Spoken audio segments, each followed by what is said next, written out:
Bienvenue dans cette nouvelle capsule du logiciel Audacité. Alors, on va voir deux autres effets intégrés à Audacité.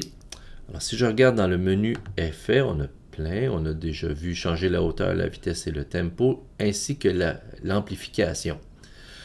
Alors, dans la musique, on utilise beaucoup l'effet de compression ou l'effet d'organisation. On a vu fondre et fermeture, bon, tout ça. Là, ce que je vais voir, c'est la réverbération qui pourrait être intéressant. Par exemple, quand on enregistre avec un microphone, il est possible de ne pas avoir d'outils de réverbération, de machines pour faire de la réverbération comme dans les studios d'enregistrement. Alors, on va l'ajouter dans Audacité. Alors, ça nous donne les différents éléments. Alors, on peut avoir une présélection.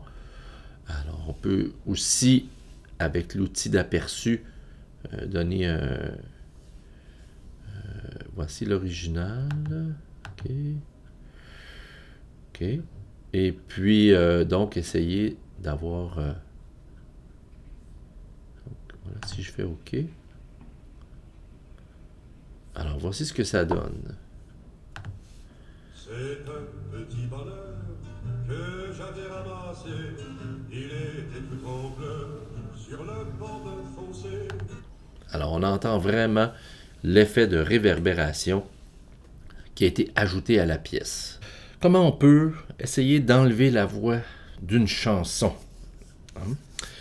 Bon, c'est pas facile, ça dépend du type de fichiers à la base qu'on a. Avec les fichiers MP3, c'est presque impossible parce que c'est déjà compressé, c'est déjà organisé. Ce qu'il faut comprendre, c'est que dans un fichier normal de musique, tel qu'enregistré dans un studio, la voix est placée au centre du spectre périphérique gauche-droite habituellement. Donc, si on sépare les deux canaux gauche-droite d'un fichier de son, de musique, comme ici, on a un fichier de gauche et un fichier de droite dans la chanson. Alors, à ce moment-là, et qu'on inverse la polarité d'un des deux, ça annule donc l'effet. Heureusement, du côté de Audacité, on a trouvé la façon de faire et on l'a mis dans un effet directement. Je vais copier, dupliquer la pièce, dupliquer la piste pour garder mon original.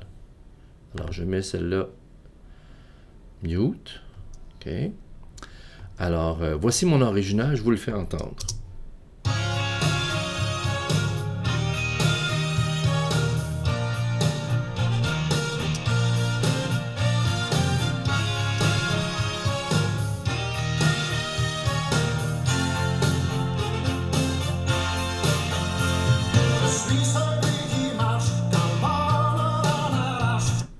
Donc, on a bien reconnu Jerry Boulet.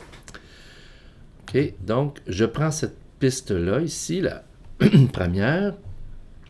Je m'en vais dans Effets, Vocal Remover. Je vais garder Remove Frequency Band.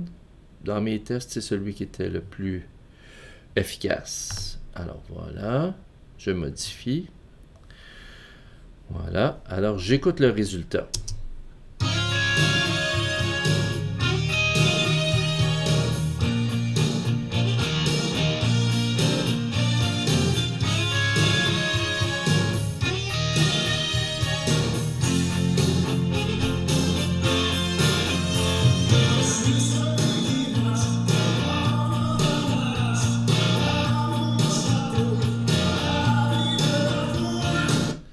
Alors, c'est pas parfait.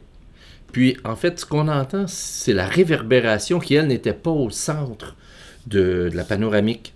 Donc, c'est pour ça qu'elle n'a pas été coupée. Alors, c'est la voix principale qui a été coupée. Et l'essentiel des autres instruments est resté. Alors, juste pour notre plaisir personnel, voyons la différence. Je le mets directement à la musique avec la voix.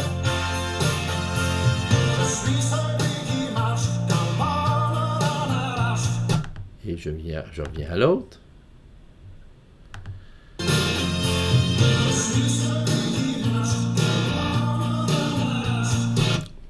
Alors, c'est à peu près le mieux qu'on peut faire pardon, pour enlever la voix donc d'une chanson.